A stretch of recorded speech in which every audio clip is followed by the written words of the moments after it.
తీసుకున్న నిర్ణయంలో భాగంగా మేము ఇక్కడికి ప్రభుత్వ తరఫున వచ్చి మీ అందరి యోగక్షేమాలు అడిగే సందర్భంగా మీ అందరికీ జీతాలు పెంచాలనేటువంటి ఒక ఆలోచన ఉంది. తప్పకుండా మీ ఆలోచన గౌరవ ముఖ్యమంత్రి గారి దృష్టికి తీసుకెళ్తాం. ఇప్పుడు మా దగ్గర ముఖ్యమంత్రి గారు ఆ రోజు తీసుకొని పోతాం. ఏం పర్వాలేదు, మీ జీతాలు పెంచడానికి మాకు ఎవ్వరికి లేదు ఇక్కడ. కానీ పోయినసారి ప్రభుత్వం మొత్తం కొద్దిగా కళ్ళ ఖాళీ చేసి అంత కళ్ళ ఖాళీ చేస్తే కొత్త కోడలు వచ్చి ఆ కళ్ళ లేకుండా ఏం చేయాలి ఒకసారి పరిసరం అయితే కొద్దిగా మళ్ళీ ఇల్లు చదరాలంటే ఆ తగిలి బుద్ధి అయినా మీ అందరికి సంబంధించి ఎక్కడ కూడా ఎవరికి వ్యతిరేకం లేదు. మీ పట్ల పూర్తిగా సానుకూలంగా ఉన్నాం.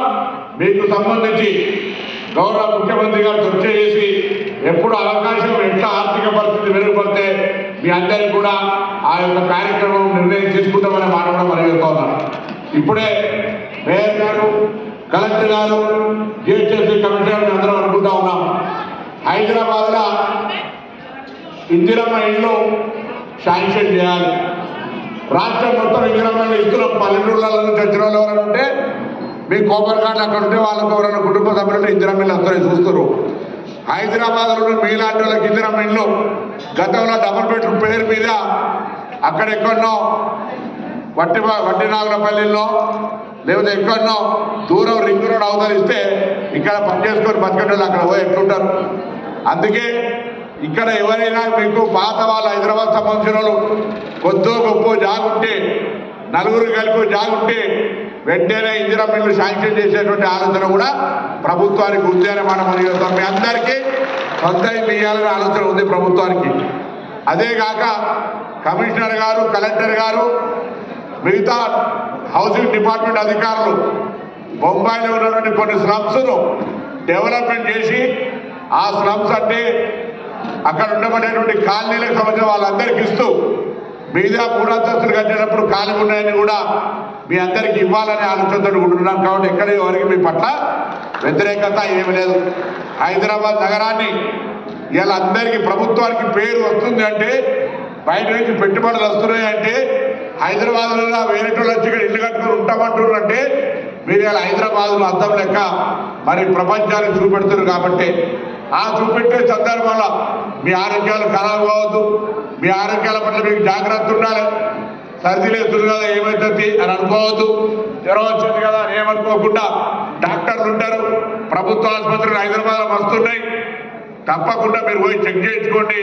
ఎక్కడైనా ఇబ్బంది వస్తే మీ శానిటేషన్ సూపర్వైజర్లకు కూడా కోరుతా ఉన్నా. ఎవరికి చిన్నగా ఇబ్బంది వచ్చినా శానిటేషన్ సూపర్వైజర్లు వాళ్ళ ఆరోగ్య పరీక్షలు చేయించండి. ఉచితంగా మందులు ఇప్పియండి. వాళ్ళ ఆరోగ్యంగా ఉన్నప్పుడే క్షేత్రంలో పని బాగా చేయగలుగుతారు. కాబట్టి అధికారులము, ప్రజాప్రతినిధులము, ప్రభుత్వం మీ ఆరోగ్యం పట్ల అత్యంత శ్రద్ధనిస్తూ మీ సౌకర్యాలు కలిగేసేందుకు కిట్లను ఇస్తూ మీకు ఎప్పటికీ మీ పిల్లలు చదువుకోవడానికి కూడా ఇలా ప్రభుత్వ పాఠశాలలలో, గురుకులాలలో వాళ్ళకు తినేటువంటి ఛార్జీలతో అనేక పెంచినాం. మీకు కూడా ఇలా 200 యూనిట్ల కరెంటు కాల్చుకుంటే ఫ్రీ ఇస్తున్నాం. పెద్ద పెద్ద మనుషులు తినేటువంటి సన్న బియ్యాన్ని మీ అందరికి ఇస్తూ ఉన్నాం. అదేవిధంగా ఊర్లలో రైతులకు పండించేటోళ్లకు పంట సహకారం చేస్తూ ఉన్నాం. మహిళలు మీరంతా ఇలా ఏ కాలనీలో ఉన్నా దూరం పోవడానికి గతంలో ఆటోలో బస్సు కిరాయి పెట్టుకుంటారు. ఇలా మీరు పనికి పోయినప్పుడు బస్సు ఫ్రీ ఎక్కుతూ ఉన్నారు. చుట్టాలింటికి, అమ్మగారింటికో, అత్తగారింటికో, లేకపోతే ఎక్కడైనా బంధువుల దగ్గరికి, పిల్లల దగ్గరికి పోవాలని కూడా బస్సు ఫ్రీ ఎక్కుతూ ఉన్నారు. కాబట్టి ఇన్ని సౌకర్యాలు కలగజేస్తాను. వీటికే సరిపోయింది, మీకేంది బాగున్నారని నేను అంటలేను అనా.